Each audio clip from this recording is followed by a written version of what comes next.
Hello friends, ఇప్పుడు మనము వర్షాకాలం వచ్చేసింది కదండి. వేడివేడిగా ఈవినింగ్ అయ్యాలకు వేడివేడిగా బజ్జీలు తినాలనిపిస్తుంది కదండి. ఇప్పుడు మనం ఆలు బజ్జీ చేసుకుందాం. చూడండి, క్రిస్పీగా ఉన్నాయి, చాలా టేస్టీగా ఉంటాయి. బండి మీద దొరికే విధంగానే మనం ఇప్పుడు ఎలా చేసుకోవాలో చూద్దాము.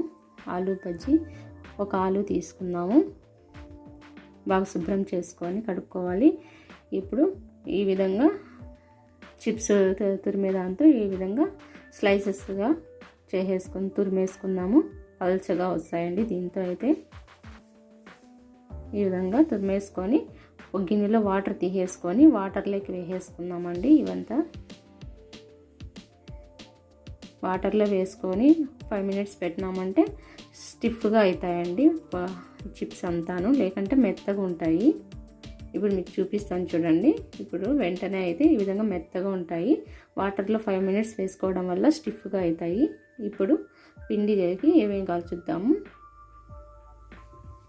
వాము 1 table spoon, salt 1 table spoon, కారం 1 టేబుల్ స్పూను వేసేసుకుందాం, పసుపు 1/2 టేబుల్ స్పూను, అలాగే సోడా కొద్దిగా చిటికెడు వేసేసుకుందాము, బియ్యం పిండి 2 టేబుల్ స్పూన్లు వేసేసుకుందాము, అలాగే శనగపిండి 2 కప్పులు తీసేసుకున్నానండి నేనైతే.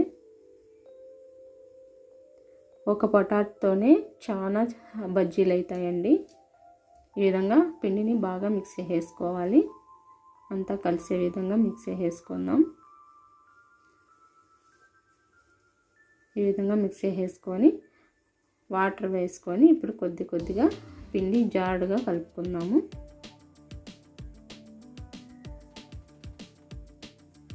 ఈ విధంగా కొద్దిగా వేసుకుందామండి. వాటరు వేసుకొని బజ్జీ పిండికి ఏ విధంగా కావాలో వీడియోలో చూపించిన విధంగా కలుపుకుందామండి. ఈ విధంగా జాడుగా ఉండాలి, మరీ గట్టిగా కాకుండా మరీ పలుచగా కాకుండా ఈ విధంగా పిండి కలుపుకుంటే సరిపోతుంది. ఇది పక్కన పెట్టేసుకొని ఇప్పుడు స్టవ్ పైన ప్యాన్ పెట్టుకొని డీప్ ఫ్రై కావాల్సినంత ఆయిల్ వేసేసుకుందాము. ఆయిల్ కాగేలోపు మనము ఈ పొటాటో స్లైసెస్ అన్నీ ఒక ప్లేట్లోకి తీసేసుకుందామండి, వాటర్లో నుంచి తీసి.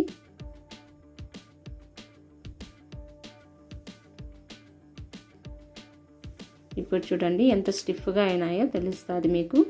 పొటాటో చూడండి, అప్పుడు మెత్తగా ఉన్నది కదా, ఇప్పుడు స్టిఫ్గా అయినాయి వాటర్లో వేసుకోవడం వల్ల. ఇప్పుడు వేడి ఆయిల్ కొద్దిగా ఇందులో పిండిలోకి వేసేసుకొని బాగా మిక్స్ చేసుకుందాము. వేడి ఆయిల్ వేసుకోవడం వల్ల బాగా క్రిస్పీగా వస్తాయండి బజ్జీలు. ఇప్పుడు ఆయిల్ కాగింది కదండి, ఇప్పుడు బజ్జీలన్నీ వేసేసుకుందాము.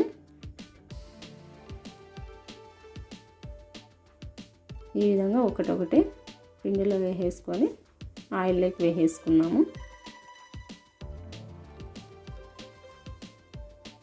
చూడండి ఎంత బాగా పొంగుతున్నాయో ఆయిల్లోకి వేస్తానంటే.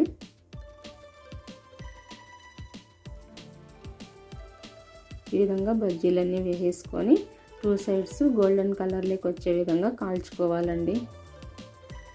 మంటను మీడియం ఫ్లేమ్లో పెట్టుకోండి, హై ఫ్లేమ్లో పెట్టుకోకూడదు. హై ఫ్లేమ్లో పెట్టుకుంటే త్వరగా మాడిపోతాయి బజ్జీ, లోపలంతా పొటాటో వేగదు. మీడియం ఫ్లేమ్లో పెట్టుకొని ఈ విధంగా 2 sides బాగా కాల్చుకోవాలి.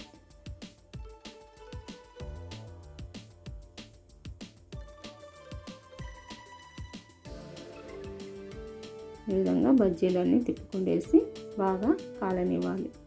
చూడండి, బజ్జీలన్నీ ఈ విధంగా ఉంటే ఈవెన్గా కాలుతాయి. చూడండి, బాగా గోల్డెన్ కలర్లోకి వచ్చేసి బాగా కాలిపోయినాయి కదండి. ఇప్పుడు ఒక గిన్నెలోకి తీసేసుకుందాం, టిష్యూ పేపర్ వేసుకొని గిన్నెలోకి తీసేసుకుందామండి. ఆయిల్ ఏమన్నా ఉంటే అబ్జర్వ్ చేసేసుకుంటుంది. అంతే అండి, పొటాటో బజ్జీలు రెడీ అయిపోయినాయి. ఇప్పుడు సర్వింగ్ ప్లేట్లోకి తీసేసుకొని సర్వ్ చేసుకుందాం. చూడండి ఎంత క్రిస్పీగా ఉన్నాయో. మీరు కూడా ఒకసారి ఈ విధంగా ట్రై చేసి చూడండి, ఎలా వచ్చాయో నాకు కామెంట్ చేసి చెప్పండి.